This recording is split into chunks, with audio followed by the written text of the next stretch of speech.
What's up, everybody? Welcome once again. This is Syracuse Football Postgame presented by Krause Health, the exclusive healthcare partner for Syracuse Athletics. You got Brent Axe in Syracuse, New York. You got Chris Carlson in not quite sunny San Diego, California. It was overcast in San Diego today, but I'm sure Chris enjoyed the 60 degrees plus and the temperatures and weather in San Diego as opposed to us here in Syracuse shoveling a little more snow in recent days here in the Christmas holiday.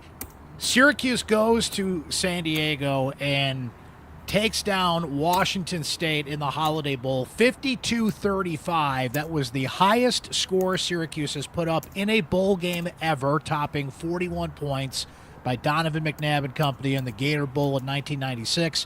Kyle McCord set bowl game records for Syracuse, and in this game tonight, with a 50-yard pass to Darrell Gill Jr., became the ACC's single-season passing record, adding to a number of Syracuse records that Kyle McCord set this year. So the year of McCord right through the Holiday Bowl, and now everybody takes a deep breath and wonders if we get a sequel in 2025, and the offense puts over 600 yards up on a depleted Washington State team. But as it turns out, Chris, Syracuse a bit of a depleted team as well with some missing defensive players. One right up at kickoff that we were surprised to learn was not in this game in Fidel Diggs. But it was the offense's day. It was McCord's day. And Syracuse finishes at 10-3. It's just their third 10-win season since 1992. And an incredible first year for Fran Brown. And his first year as head coach, by the way, to come to Syracuse and win 10 games. And Chris, it's everything that a Syracuse fan really could ask for. I mean, we'll talk about the game in a second here, but this season, if I tapped you on the shoulder the day before Syracuse played Ohio and said, here's what's going to happen. McCord's going to set all these records. They're going to win 10 games. Maybe you don't want that Pittsburgh game, but that was really the Stanford game and a couple of other little, blurbs and flaws, if you will, along the way. But every Syracuse fan, I think, would have taken this deal if I offered it to him in August, like 10 wins, here's how it goes, and you get to watch a masterful quarterback performance, the best that Syracuse football has ever seen. I think most people would probably sign up for that. Yeah, it's just a tremendous first year for Fran Brown, one of the most memorable years we're ever going to see from a quarterback. A fitting way to end it, right? Aranda Gadsden is heading to the NFL. He gets 2 touchdowns. Jackson Meeks followed Fran Brown here. He goes over 1,000 yards. LeQuint goes over 1,000 yards, and Kyle was just tremendous. And after the game, I don't think there was anything that folks haven't heard before from Fran for most of this season. But Kyle said, "Hey, if you didn't think the waiver or anything that we've reported was real, Kyle touched on it and didn't shoot it down." And he said, "Yeah, if I'm lucky enough to get a 5th year, I will, have to consider both Syracuse and the NFL." So I asked him, "Hey, if you get it, are you coming back to Syracuse for sure? Or, would it still be, would you still have to go through sort of a weighing out process?" And, he said he still had to consider both. Maybe just didn't want to answer the question after a game, but who knows when we'll get to talk to him again. So I had to ask exactly. it. Exactly. Yeah, you did, and I'm glad you did. And, boy, what a choice there. Let's see. Go to the National Football League. He will surely be a draft choice. I'm not sure where. I mean, the speculation's all over the place. I probably feel like Kyle would be a day 3 guy, which would be somewhere between rounds 4 and 7. Somewhere in that range, Chris, he'd make probably $1.5 million to $2.5 million, which, by the way, he could make at Syracuse again next year if he came back with the right NIL money, and that would be a consideration whether or not he would come back, right? So you got to think about that if you're Kyle McCord, but what a choice to be had there for him. Oh, yeah. NFL or make $1 million in college. What a life, huh? Brent, I have to warn you, I am going to get kicked out of this suite in a few minutes okay. by security. Can I walk and find a quieter space? Do you want me to leave and try to come back? What do you prefer? I love making these decisions live on the fly here. You know what? if you don't mind, I don't mind you kind of walking around, All finding other right. quiet space. I wasn't sure if I would give people seizures or something like that. You know? We'll get a little tour of the Snapdragon Stadium press box as Chris finds a quiet spot here. So Chris currently moving locations here so he can continue to tell us what he heard in post game. But that was the big thing in that spot too. Chris, I think I'm actually I'm going to kick you out for a little bit, and then we'll see you when you get back in. Okay. That sounds good. I'll find a better. Okay. I'll find a better spot where security is not trying to remove me. I'll keep an eye on Chris as he moves around in the press box here and finds a better spot. Then we'll get him back in here. But look, that's the big question now. After this win, after the bowl game itself, no matter what the result was, will Kyle McCord return in 2025? Will the NCAA grant him the appeal? Will he be allowed to play a fifth season?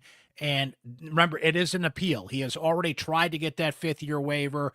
It was denied. It's now in the appeals process. Fran Brown saying this week, joking around that people at the NCAA offices were taking some time off for the holidays, taking their time making a decision on that, which is a significant decision. And what the grounds would be for McCord's waiver is fascinating because it goes back to his time at Ohio State. My guess would be that 2021 freshman season where he played 5 games. He just got over the threshold of 5 games. Can he prove some sort of hardship or some reason to give him a fifth-year waiver? But man, what a season he would have to try to top. Think of Kyle McCord coming in. And folks, this is not hyperbole by any stretch. And I think a lot of you out there, especially those of you that went through Carmelo Anthony's 2003 basketball season, would agree with me here. Now, why do I bring that up? Because I think what we just saw from Kyle McCord is up there as one of the great single seasons in Syracuse sports history with Carmelo Anthony's 2002-2003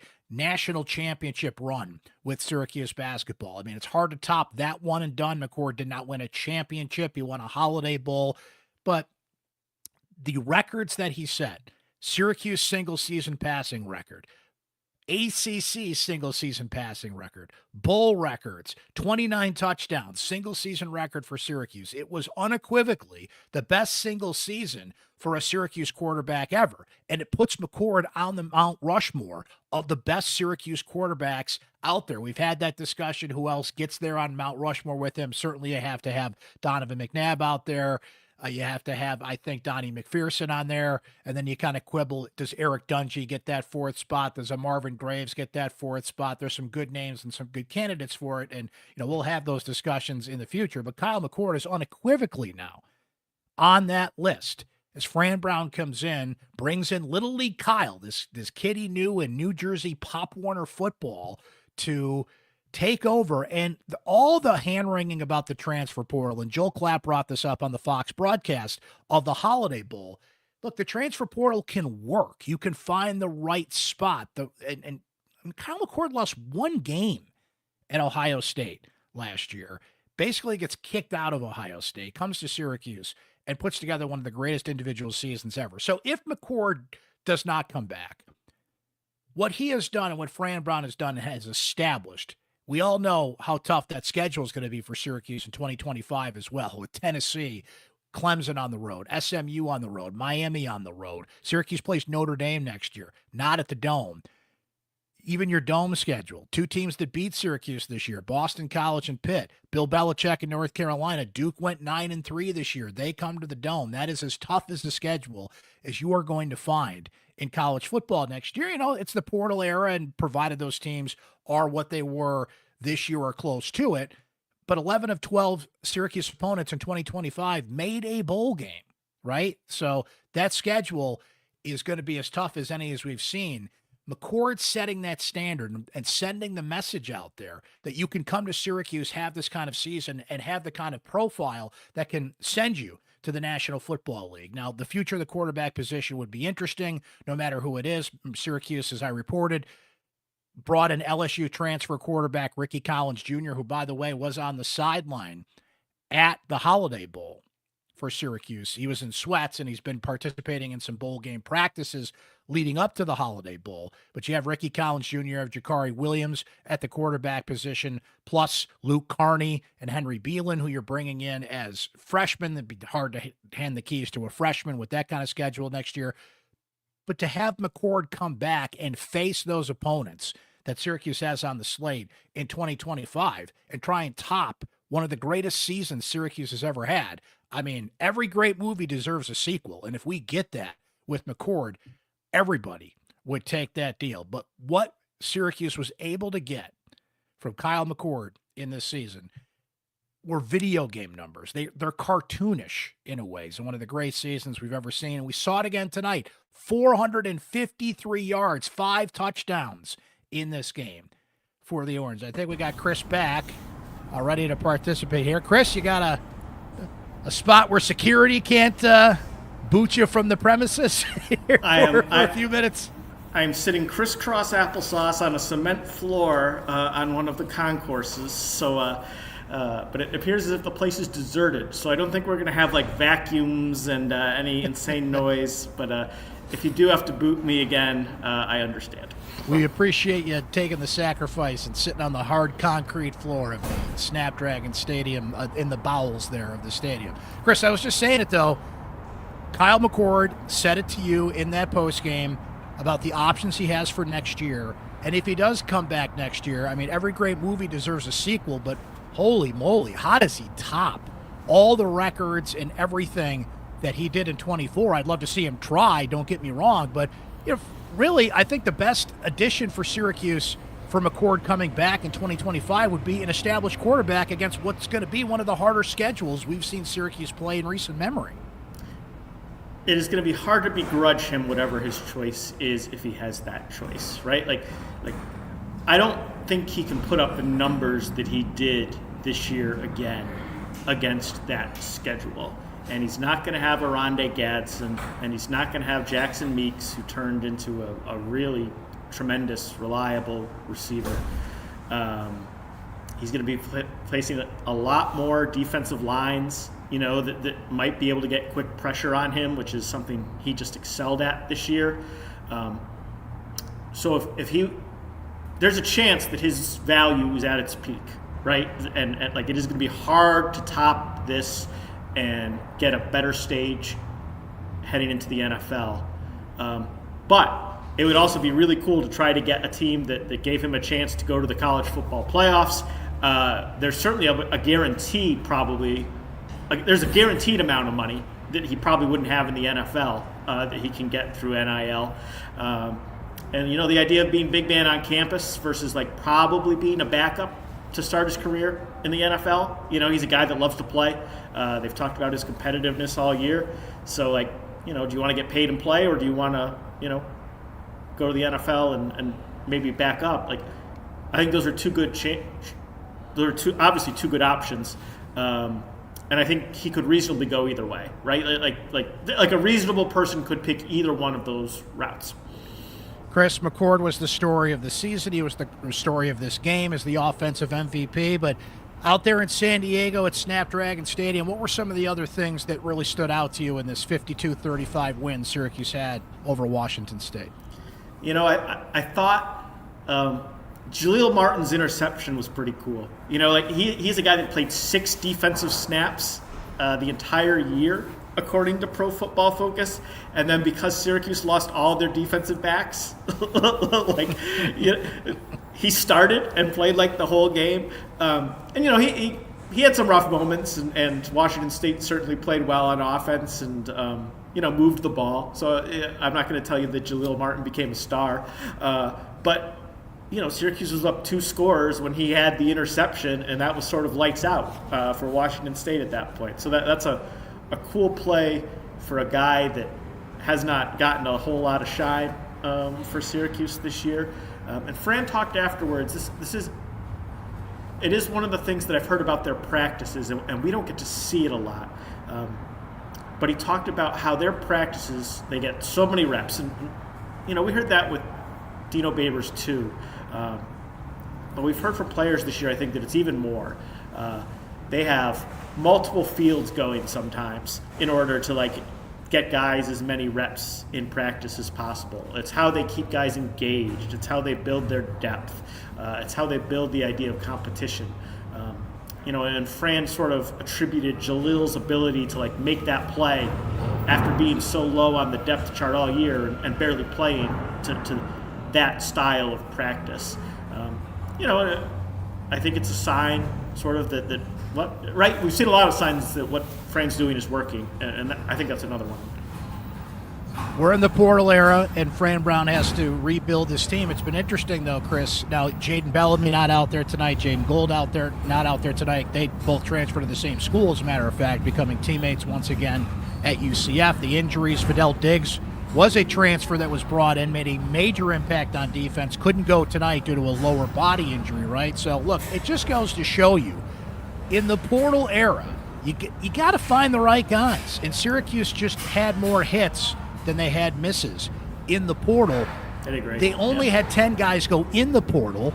Now you've got the freshmen coming in, a very large freshman class, the largest in the country, as a matter of fact. By 5, like it's not close. by 5 guys. By not, almost secretariat-like levels here in a way. And look, the portal officially closes today in terms of you've got to put and I say today because we're past midnight on the East Coast here, and into Saturday. Now, some of these late season bowl games, you get a 5-day extension. If your coach leaves, then you get 30 days from that moment. So it's not like the door completely closes on the portal now, and there's a spring window. But that spring window is only a week, and it goes by quickly. So McCord's one thing, Chris. How Fran Brown is going to rework this roster to put together a team for next season is I'm as fascinated as anybody about the numbers. Remember, the roster limit is supposed to go up to 105, and all those off-season things we're going to have to follow here are going to be fascinating with this team. And McCord has to be the first piece. Yes. Right?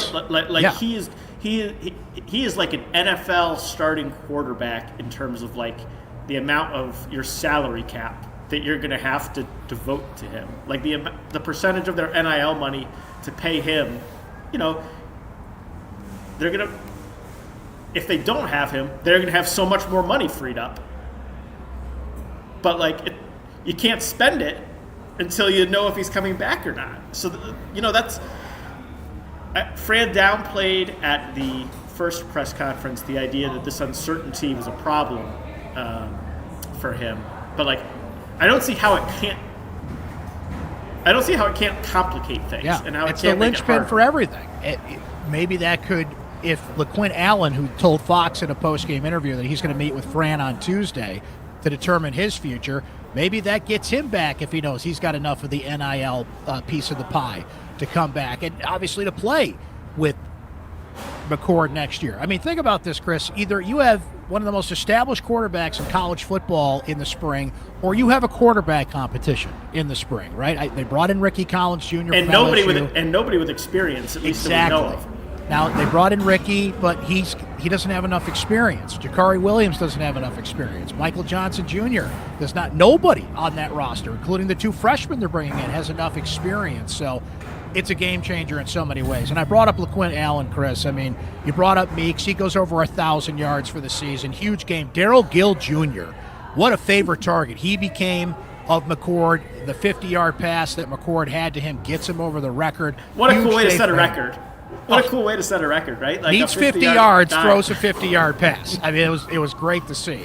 OG, who we do know is moving on to the National Football League. 2 touchdowns, 74 yards. Everybody got to eat on that offense. But LeQuint Allen has just been such a unique talent, a versatile talent as well. Now, he became the 4th Syracuse running back since the year 2000 to have back-to-back 1,000-yard seasons.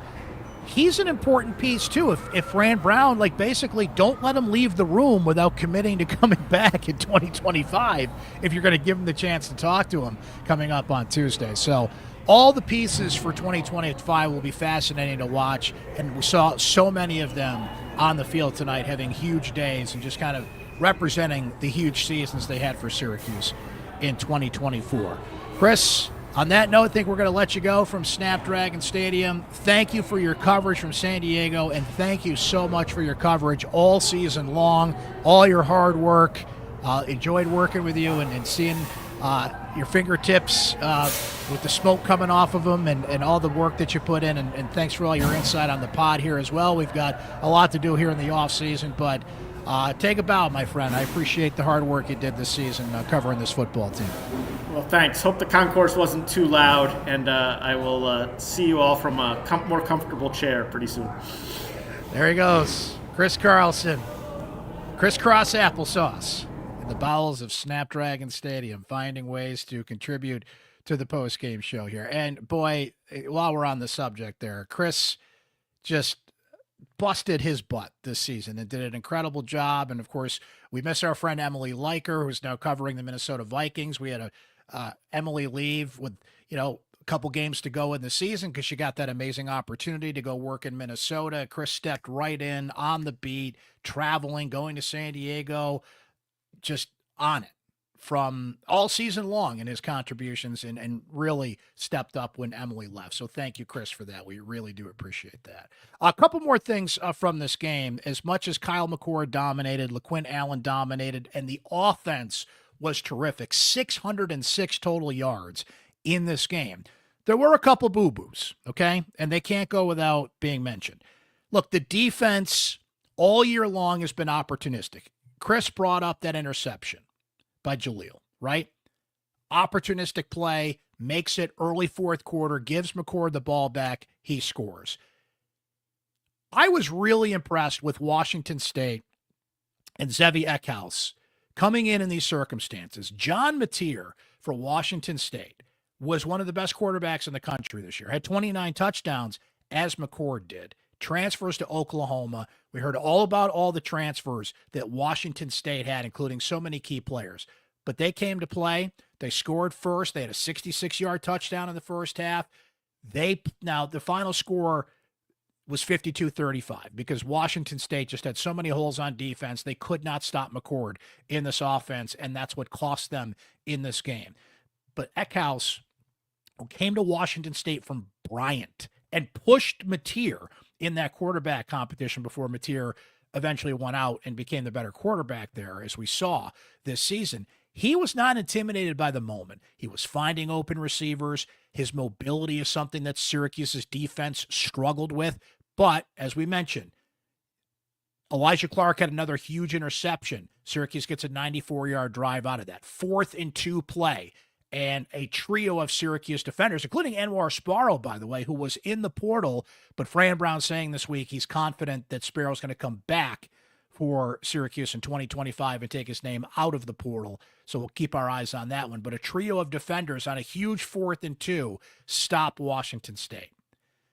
This has been a bend but don't break opportunistic defense that frankly has been frustrating to watch at times this year. Why Elijah Robinson does not rush more than 3 on certain plays drives me nuts. Why he doesn't believe in blitzing and pass rushing. And look, no Fidel Diggs tonight. That's going to affect your pass rush. So you got to find a way around that. You had a mobile quarterback who Fran Brown said he watched plenty of film on this week. It's not like he was a mystery. They have film at Bryant, and he had productive numbers as a quarterback at Bryant. Understandably, not the same level as Washington State or Syracuse. But he held his own out there tonight. That guy goes out there and throws for 363 yards, 3 touchdowns. Those 2 interceptions were big for Syracuse. But this defense missed tackles all night, had bad angles all night, open receivers roaming free. Now, look, Washington State lost a lot of good players, but Kyle Williams was out there, 10 catches, 172 yards, and a touchdown. Their best wide receiver plays. He ate Syracuse's secondary alive, but we brought it up. You have to bring up and be fair the players that were missing on defense, not only the few that went in the portal, but Diggs, lower body injury. That was a surprise. Doesn't get out there tonight. Chase Simmons, not out there tonight. Syracuse got a couple guys back, Deion Tank Wilson included, but you could see Justin Barron, by the way. I don't know if he officially broke his nose, but he was bleeding all night from his nose. He certainly took a shot on that nose, was in a lot of pain and was playing through it. So I don't know how much his game was affected by that. He had a pretty bad penalty for an established veteran like Justin Barron, another guy that Syracuse is certainly going to miss and I think is a future in the National Football League. But this was not a good defensive night by any stretch. And it's, shows you how much McCord and his cartoonish video game numbers overcome issues by the defense. But when the defense gave McCord the ball back on that Clark interception, on the Jaleel interception, look, Kyle McCord delivered. because that's what Kyle McCord has done all year long, with the exception of one game. He had 12 300-yard passing games in 2024.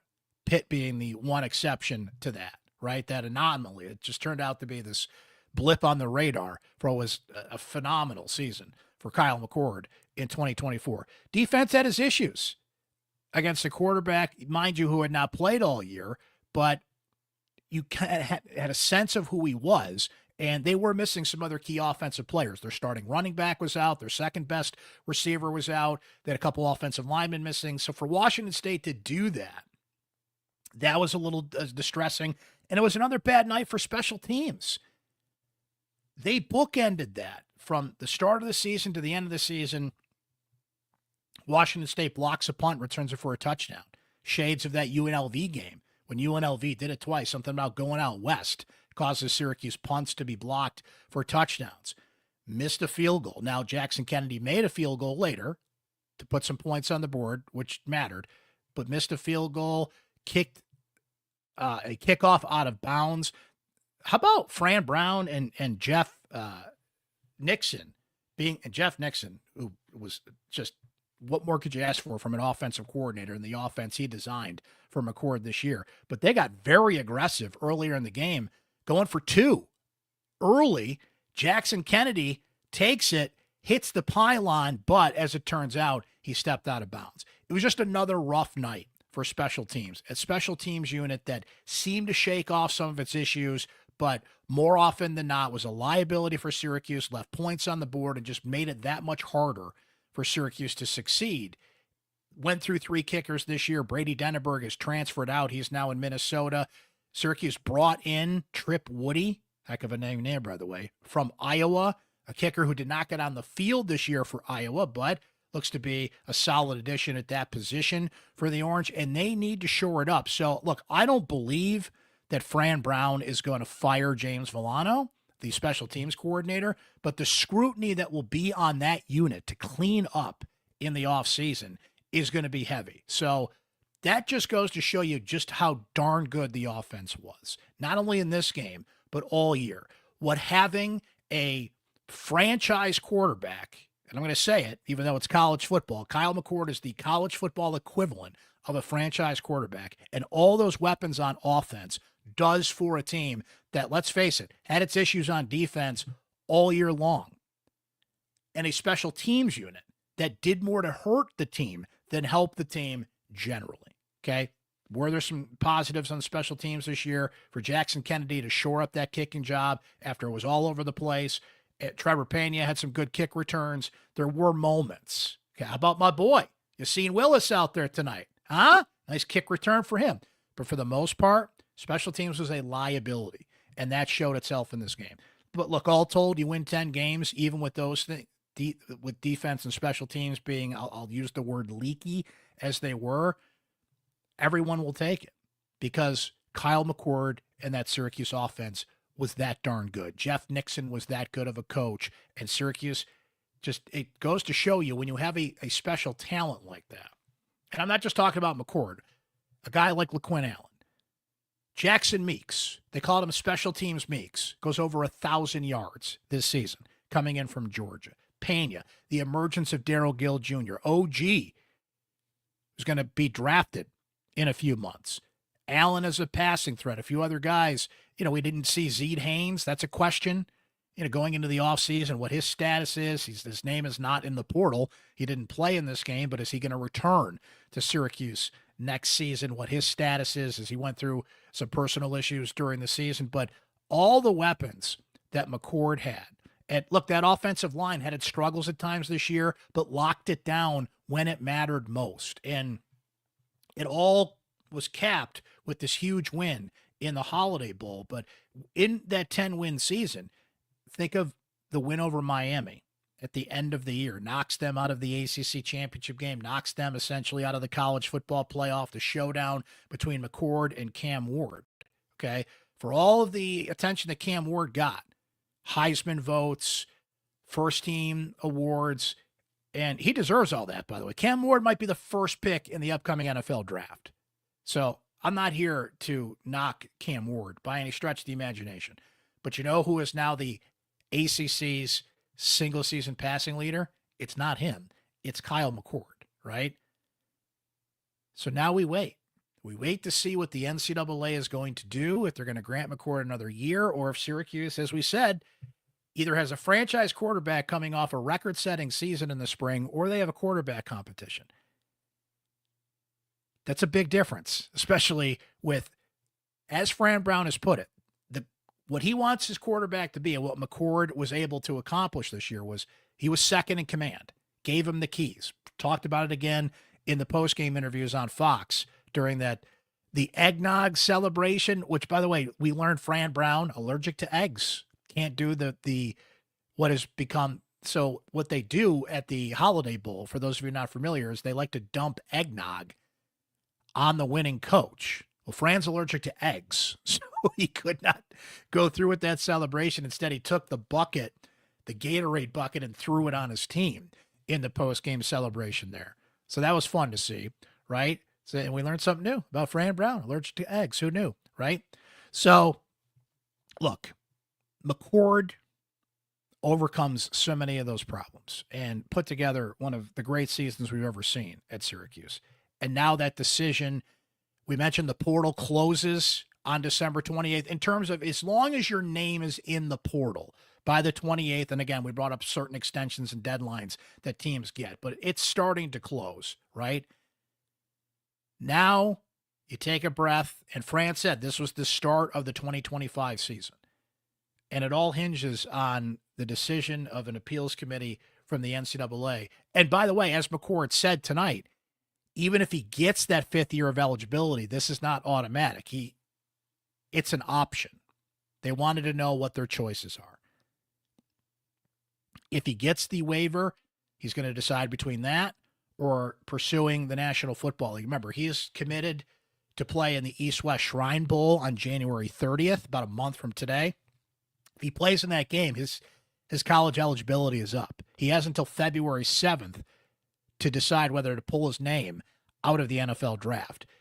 Classes start at Syracuse in a couple of weeks, January 13th for the spring semester.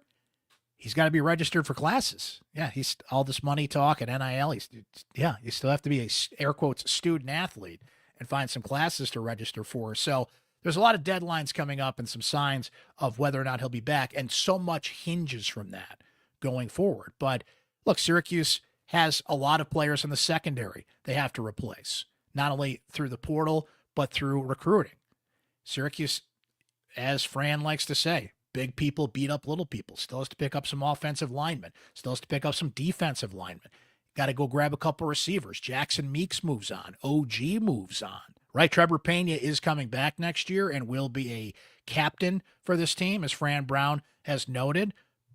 Gill steps up another year. We mentioned the status of Zede Haynes, what's going on with that. And you have some heir apparents. And, traditionally what you like to see in a bowl game is some of the younger guys get some run and take that next step. And we saw certainly some of them in this game, but just not at the most important position, right? McCord went start to finish in this game. We didn't see Jakari Williams or Michael Johnson Jr. get some much needed and valuable playing time when it matters. Well, how could you when you got a guy like McCord out there setting records and throwing for over 400 yards? So the Holiday Bowl, one thing, but this season, as a Syracuse fan, I want to hear from our Syracuse sports insiders here and what they were thinking, not only about this game, but about the season as a whole. As it clips at 10-3, Syracuse wins 10 games. So they did it in 2018. They did it in 2001. And you have to go back to 1992 before that. Fran Brown, 10 wins, just the second Syracuse coach to win 10 games, in his debut season since World War II. Paul Pasqualoni was the other one. Now, let's be honest here. Paul Pasqualoni taking over what Dick McPherson built versus Fran Brown taking over what Dino Babers built and then saw crumble apart. World of difference here. And Fran Brown, as he mentioned in his opening press conference just over a year ago, the respect he has for Paul Pasqualoni, talked to Paul Pasqualoni, got his blessing essentially to come take this job at Syracuse. Yes, Fran has the portal, but as we have learned from other schools, and frankly are learning right now watching the Syracuse basketball team, You got to find the right guys in the portal. There's hundreds of names in the portal. McCord, Syracuse won the portal lottery with, but some of those other names that we mentioned, Meeks, Fidel Diggs, right? Getting Deuce Chestnut to come back to Syracuse, and those offensive linemen and defensive linemen they had to plug in. Got to find the right guys, the guys that work in the portal. And Syracuse certainly had more hits than misses there. And the process just starts all over again now. Roster building for that tough schedule in 2025. I'll tell you what, our Syracuse sports insiders were amazing during this game. I love hearing from you guys and riding the emotion, a roller coaster of a football game. Our Syracuse sports insiders were incredible all season long. Their feedback on this post-game show, your questions, your thoughts, opinions on Syracuse football, especially with the vibes this season had, how fun it was, frankly, to cover this team, and hearing from you guys and just the passion and the energy, and I'm going to say it again, the vibe shift that you had as a fan was a lot of fun to watch. And guys, in the course of a year, let's be honest, this has become a football town, and Syracuse is now a football school. Basketball, it's having a lot of struggles right now. Basketball, we'll see what happens with ACC play. It's a weaker ACC this year. Maybe they turn it around, but they're a below 500 team that is in no way, shape, or form on track to make the NCAA tournament. And remember, they had the transfer portal too, and only takes 2 or 3 guys in the portal to turn a team around. We'll let it play out here before we put final grades on it. But the vibe shift and how this has become a football thing over basketball, thinking of the history of Syracuse basketball, is incredible. But you find the right coach who finds the right quarterback in the right scenario, and that's what can happen in a year. And look, that's the standard that's set now. You win 10 games in your first year. Fran Brown openly talking at the Holiday Bowl press conference earlier this week how he'd rather be playing next week in the college football playoff. The standard is to get to the ACC championship game, right? He has drawn that line firmly in the sand with his dart philosophy, and to get 10 wins in year one. And they're a Stanford play away, a 4th down play away, and frankly, Boston College a play away from being an 11 or 12 win football team. No joke.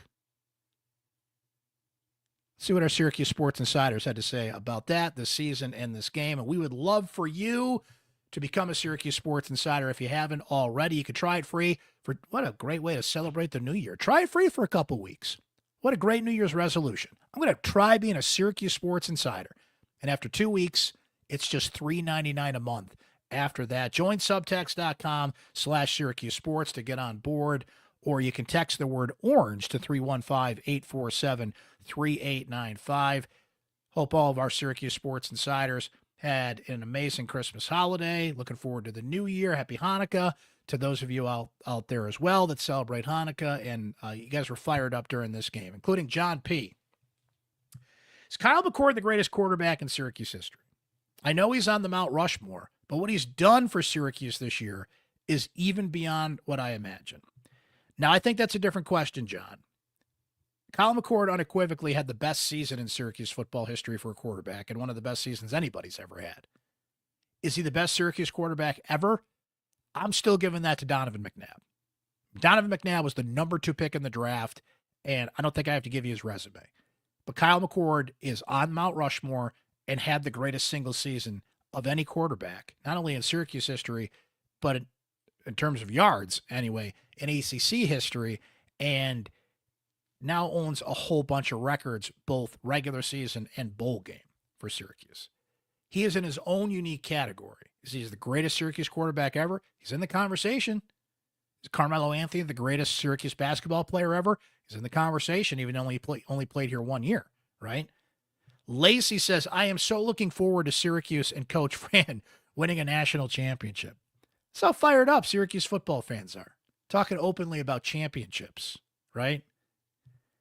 Michael S., Coach Brown, 10 wins in year one. Kyle McCord leading the nation in passing in a bowl win. If any Orange fan tells you that they would not have signed up for that in August, they are lying.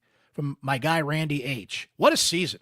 I wouldn't have believed it before the year. I was feeling optimistic when I had this team for 8 wins. I'm actually getting a bit emotional sending this text to you, Brent. This sounds a bit dramatic, but I honestly wasn't sure that Syracuse would ever win 10 games again. I have confidence in the future of this team. And see, that's just it, guys. Think of when Dino Babers won 10 games in 2018. Everybody was over the moon.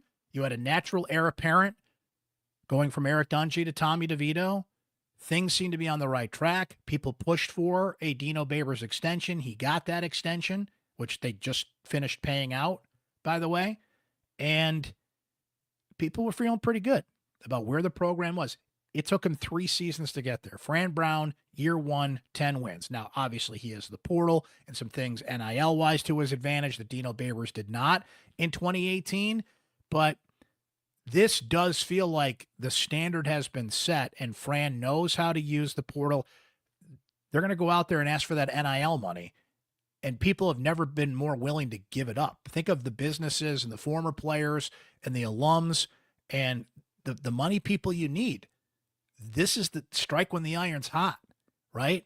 Some of those former players that maybe held off on giving you some NIL money, they're probably going to call you and offer the money now. You have Syracuse football NIL, which is on the board, are several former Syracuse players. It's run by a former Syracuse player and Joe Burton, right?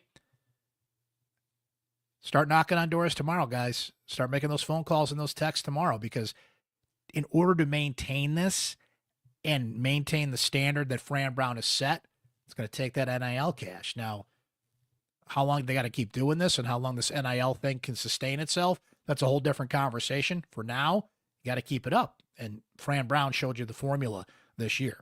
Mikey P says, if it does end up being his last game, hard to imagine a better performance from McCord than 450 yards and 5 touchdowns. So happy for him and the rest of the outgoing guys that balled out in this game. From Jim B, not that Jim B, great way to cap off the season. Syracuse has some good young talent coming back. Quarterback is the biggest question mark for next season, along with both the defensive and offensive lines. And he adds this, a nice respite from hoops, at least something to be positive about.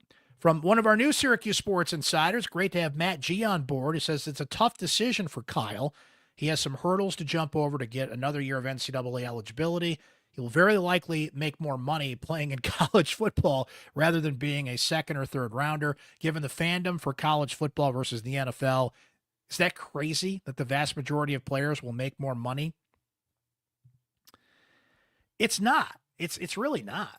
It's not that crazy. I mean, it's crazy in theory, but if you really break it down, it does make sense, especially when you can find a franchise quarterback, I'll use that term again, in college. Yeah, the money that McCord could make at Syracuse next year is pretty even to where he would be as an NFL draft pick, because McCord probably wouldn't go to about the 3rd, 4th, 5th round.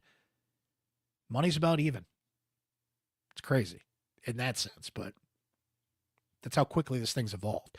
Keith B says, Brent, no, it's only 1 season, but Fran understands NIL more than most as a younger coach. Got to up his contract. Don't think we can afford to lose him as someone who understands the portal. So we were talking about the extension they gave Dino after 3 years. I'm sure there'll be echoes and calls for that for Fran after just 1 season at Syracuse. Cody D says the best thing to take away from tonight is that how much these seniors, this team, deserves this win and how hard they worked for this. What a way to end a great season. Antonio F. says the difference between Fran Brown and Paul Pasqualoni is that Pasqualoni took over a solid program left by Dick McPherson. Fran had to rebuild from the depths of mediocrity. And Ed P. makes a few really good points here. The key for Syracuse this season as opposed to previous years: 1, no back-to-back losses. 2, they finished strong, winning their last 4 games. Obviously, that was an issue for Dino Babers, finishing strong. 4-1 in the month of November, as Ed P. points out, and 7-2 record in games decided in single digits, right? Great stuff from our Syracuse sports insiders. A couple more things before we exit stage left here.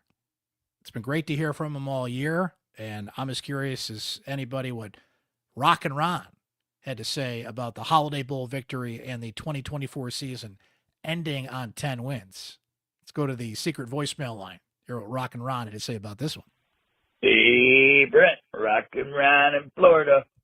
Hey, we got the win number 10. It's a good one.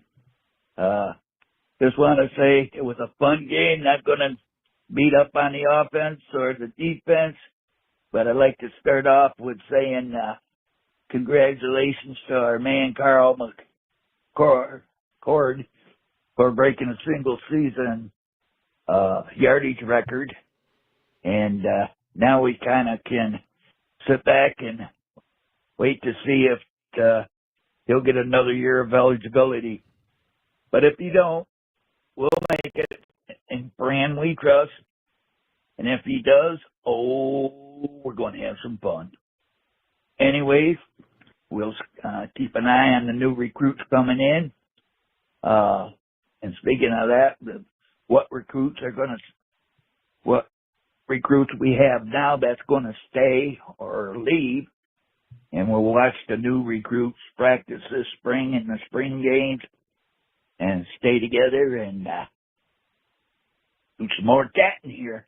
Anyways, want to wish everybody on here a Merry Christmas and a Happy New Year.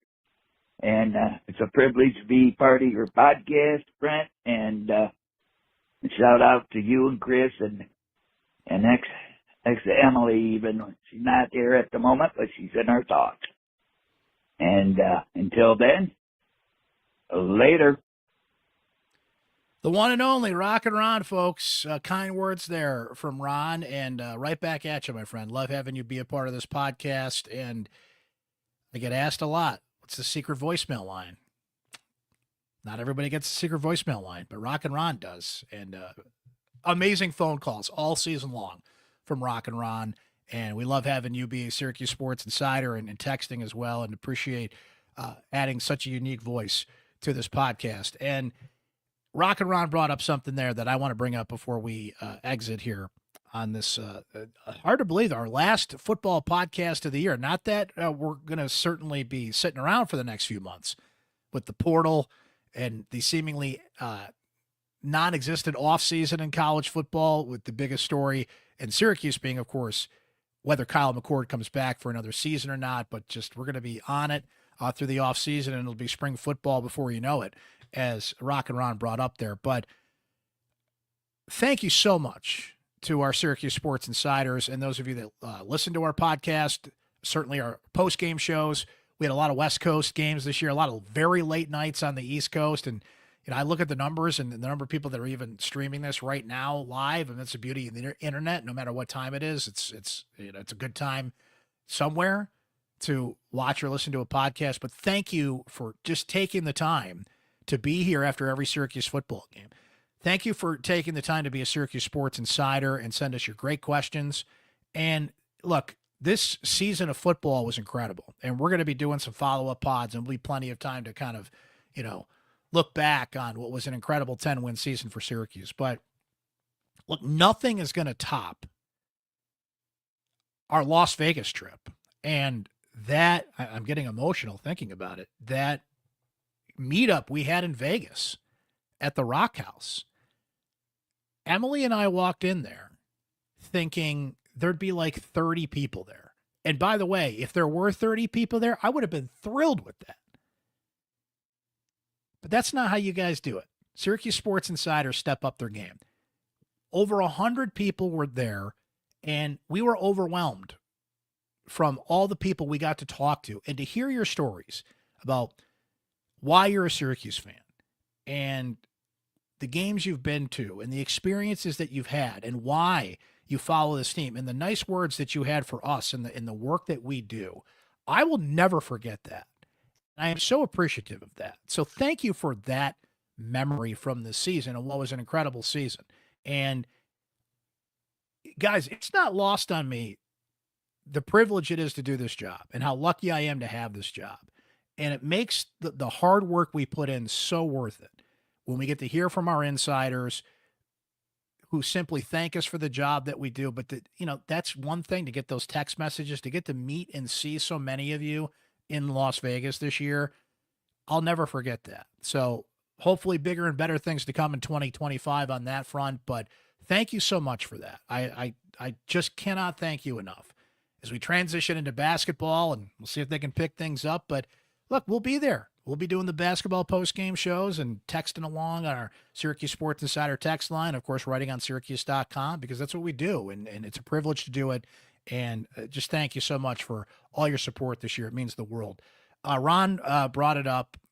We do miss Emily, and we thank Emily for the amazing job she did on the beat, writing for syracuse.com, and now just kicking ass as a beat reporter for the Minnesota Vikings. I thanked Chris earlier. I will do it again. I can't thank Chris enough for stepping in, just jumping right on the treadmill and doing the great work that he did covering this team. Nate Mink, our fearless leader, and all his guidance and wisdom in leading us through this season and our coverage of Syracuse football. Thanks to Nate for that. I'm going to leave some names out here, but all the support we get at syracuse.com. I thank all of our bosses and the people that let us do what we do and have the faith and the confidence in us to do what we do and how we do it. So thanks to them. But for the most part, certainly we thank you for reading and listening and being a part of the pod and coming along for the ride on this incredible season that Syracuse football had. And it was an honor and a privilege to chronicle it for you. And it ends with 10 wins. So I'll kind of end this podcast with the way I began it. If I had come to you in the beginning of the season and said, here's how it's going to go, right? Bumps, bruises, highs and lows, all things included. Here's what it looks like. Every one of you would have signed up for this. The vibe has shifted. Syracuse is a football town now. Syracuse football is king. And it's going to be incredible to see what Fran Brown and company will do to try to top this one. A 10-win season in year one in his first season as a head coach at Syracuse. And where they go from here. The standard has been set, and it's going to be very exciting to see how they keep it going in 2025, right? Thank you so much for being a part of our post-game shows all year long. Just a programming reminder that we will be doing this after every Syracuse basketball game going forward. Syracuse Bucknell. Technically, it is Saturday here on the East Coast, so I'll be back, let's see here, in about 2 o'clock tip. So it's very late at night, so I'm not doing math very well in my head here. About 14 hours from now, we'll be back doing this again after Syracuse Bucknell. Last non-conference game for the Orange before they start ACC play against Wake Forest on Wednesday. Did I get that right? On New Year's Eve? Is New Year's Eve Wednesday? Saturday? But New Year's Eve, Syracuse, Wake Forest, and then into ACC play. So come on by for our Syracuse basketball postgame shows. If you missed these shows live, make sure you subscribe on Spotify, Apple, YouTube, wherever you get your podcasts. You can listen and watch on demand to our postgame shows and our Syracuse Sports podcast. Plenty of podcasts to come here, not only breaking down Syracuse football in this season, but looking forward to 2025 and all things happening with basketball as well. Thank you, guys. Merry Christmas, Happy New Year, Happy Hanukkah, Happy Holidays. It's been a pleasure being with you all football season. And we move on from historic is one way to put it, right? But that's the word that comes to mind, a historic 2024 season for Syracuse football, which they finish at 10-3. Kyle McCord engineers the single greatest season a Syracuse quarterback has ever had, and we'll see where we go from here, friends. Thank you for being a part of Syracuse football postgame presented by Krause Health, the exclusive healthcare partner for Syracuse Athletics. My name is Brent Axe. We'll talk to you next time, guys, and thanks once again.